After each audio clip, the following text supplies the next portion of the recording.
Hi, everyone. This book is called The Little Rabbit. Now, this was my favorite book when I was a little girl, about your age. And my kids have loved it. I've read it to my kids and some other kids in other classrooms. So, this book is well worn. I don't even know if you could still get it, but I love it. The Little Rabbit by Judy Dunn. The Little Rabbit.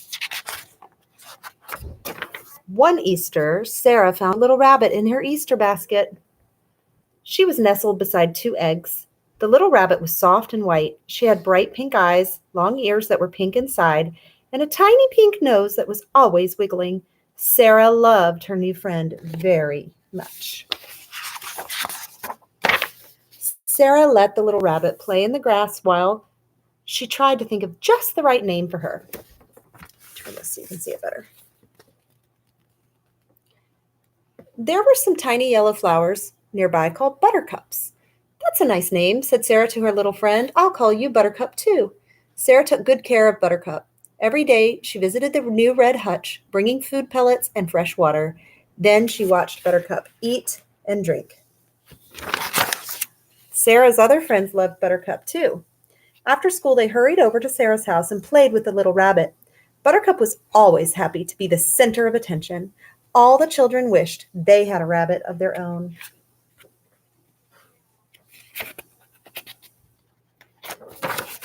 One afternoon, Sarah took Buttercup out to the meadow and fell asleep. But Buttercup did not want to sleep. She was soon hopping off to meet new friends. First, she came upon a slow-moving turtle, and then she met a beautiful orange and black butterfly.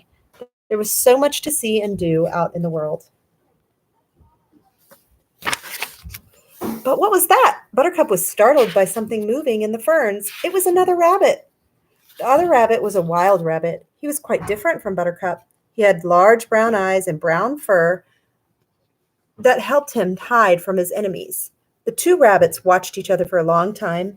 Then they hopped away. Buttercup was hungry, so she nibbled some grass beside a rhubarb patch. Suddenly it began to rain. She ran for cover and got stuck between some stalks. Then she sat and watched the rain. She felt very small and very lonely.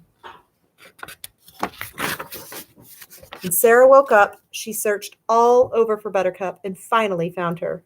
Sarah and Buttercup went everywhere together. Sometimes they went on picnics in the woods. Sarah always brought along a carrot for Buttercup. Sarah was very proud of her rabbit. Over the next few months, Buttercup grew bigger and bigger. Soon she was ready to have babies of her own. Sarah put a nesting box filled with clean straw into the hutch. Buttercup pulled fur from her coat to make a soft, warm nest for her babies. Then she waited. Sarah visited the hutch often, but nothing happened. See the fur that she's pulled to put in the straw for her nest. There she is. Then one morning, Sarah looked into the hutch and saw 7 new baby rabbits in the nest. Oh, Buttercup, she said, you're a mother. Sarah was so happy to see the babies.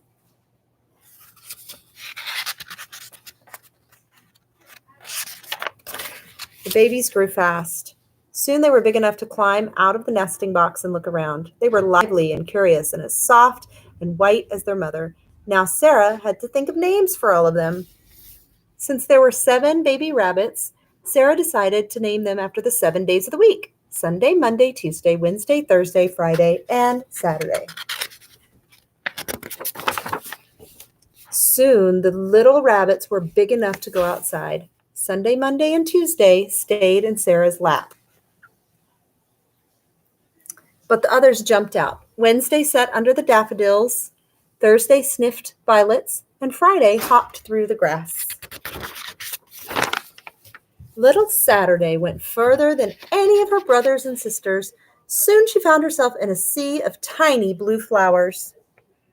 There were flowers everywhere. Saturday stopped right where she was because she didn't know what else to do. She was lost, but Sarah soon found her.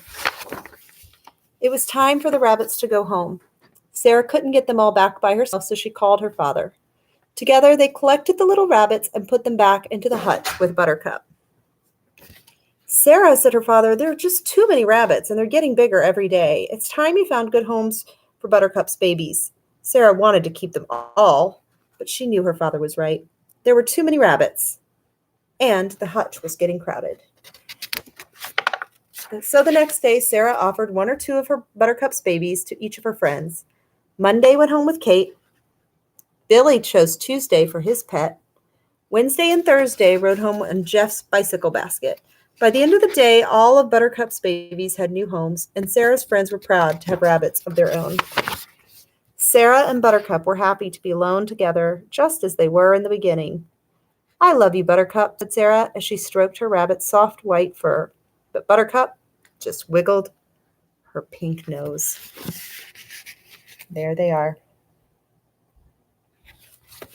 What a nice story. Now, when I read it to you this morning in morning meeting, I suggested maybe you too could pretend to have a little bunny named Buttercup. Or it's springtime, so other little baby animals would do, like little chicks, little lambs, little kittens. Maybe you could get cotton balls or make something to look like a little baby animal and carry it around in a basket or something. If you do that, show me. Maybe take a picture or something and let me know. It's been really good to read this story to you, The Little Rabbit. Have a good day.